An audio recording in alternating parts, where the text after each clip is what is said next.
Essa parte que eu vou mostrar aqui para vocês, ela é muito importante, porque é a base para a construção de um robô. Primeira coisa, robôs são constituídos de links e juntas, beleza? Robôs são constituídos de links e juntas. Grava isso aí, mais uma vez. Robôs são constituídos de links e juntas. O que é link? O link é a ligação ou a ligação de um ponto até o outro. Ou seja, é aquilo que conecta uma junta em outra junta. Beleza? O link, então, quando eu olho aqui o meu braço, é como se essa parte aqui fosse a minha junta, que faz esse movimento rotacional, não sei se está dando para ver aí.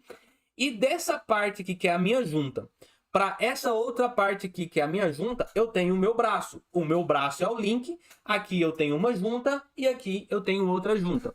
Ou seja, um robô, mais uma vez, é constituído de links e juntas.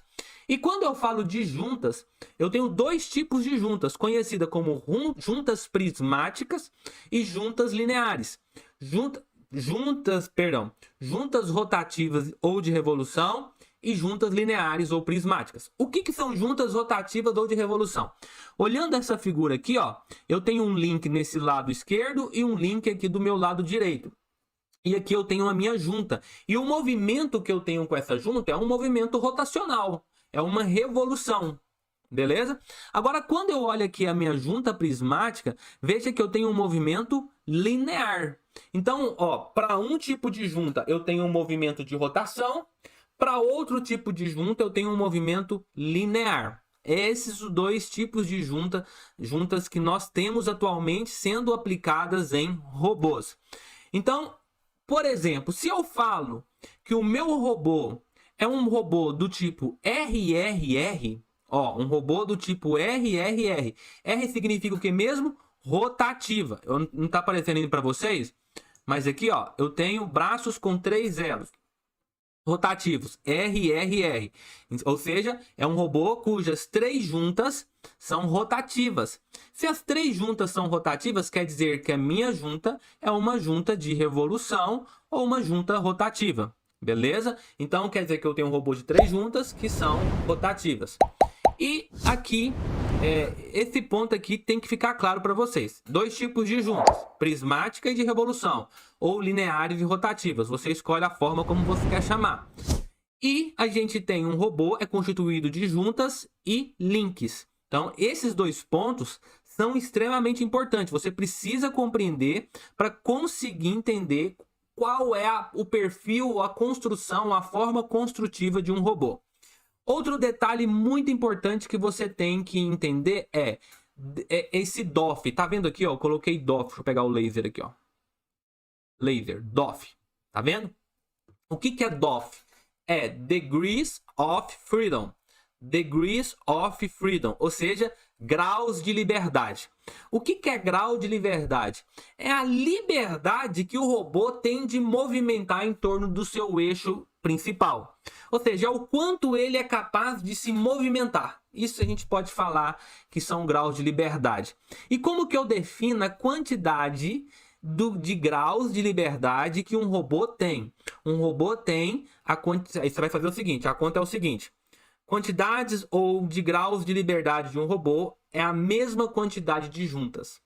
Se um robô tem 6 juntas, quer dizer que ele tem 6 graus de liberdade.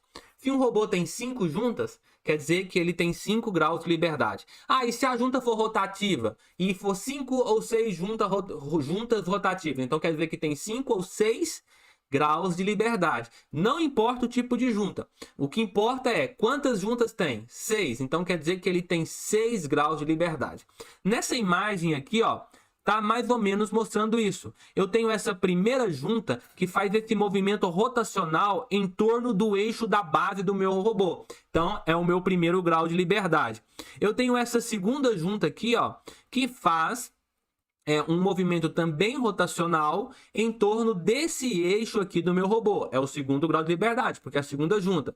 Tem uma terceira junta aqui que faz um movimento também rotacional nesse sentido do eixo. Terceiro grau de liberdade, porque é a terceira junta. Tem uma quarta junta aqui, tem uma quinta junta e tem uma 6 junta. Então, esse robô, especificamente, possui 6 graus de liberdade. Beleza? Porque ele tem 6 juntas. Tranquilo? Próximo passo. Toda vez que a gente vai olhar um robô, geralmente o robô vem com 6 graus de liberdade. Porém, esses graus de liberdade são divididos em 2 grupos. E isso é importante na hora da programação também. Por quê? São 3 graus de liberdade voltados para posicionamento e 3 graus de liberdade voltados para orientação. Ou seja, se eu quero pegar essa caneta vermelha que está aparecendo aqui para vocês, desse ponto até esse ponto aqui, eu estou posicionando, mudando a posição. Então, isso aqui é movimentação para mudança de posição. Se é para mudança de posição, os 3 primeiros graus de liberdade é que são responsáveis de fazer a mudança de posição dessa caneta. Mudou desse ponto para esse ponto aqui. Agora, supondo que minha caneta está em pé, eu quero trazer essa caneta para cá e eu quero que ela chegue aqui deitada. Ó, já mudou. Inicialmente, a minha caneta vinha de um ponto até o outro ponto, em pé. Eu só estava mudando a posição. Agora eu estou pegando a minha caneta, estou trazendo para essa posição, só que ao invés de fazer ela continuar em pé, eu quero que ela deite. Aí, nesse caso, para fazer ela deitar, eu estou utilizando os 3 últimos graus de liberdade, que é para mudança de orientação. Eu estou reorientando o meu objeto. Ou seja, guarde isso novamente, gente. Guarde isso. Os 3 primeiros graus de liberdade são utilizados para o posicionamento de peças. Os 3 últimos graus de liberdade são utilizados para a orientação de uma peça. Beleza? Muita gente não sabe disso. Deu para entender? Tá tranquilo até agora? Tá tudo tranquilo? Certo? Então vamos dar continuidade aqui, ó. Isso aqui é só voltando. Área de trabalho. O que é a área de trabalho? É a área onde o robô vai atuar. Ou seja, é o volume ou todos os pontos capazes do efetuador, que é a parte final, que pode ser uma garra, uma tocha de solda, de ficar em um determinado ponto. Ou seja, voltando, área de trabalho, se eu pegar o meu robô e fazer o meu robô movimentar em todos os pontos possíveis, a soma ou a média desses pontos, ou a área onde esses pontos vai percorrer, é a área onde o meu robô é capaz de atuar. Esse é um ponto importantíssimo. Robôs são classificados em hidráulicos, pneumáticos e elétricos. Mas atualmente o mais utilizado é o robô elétrico.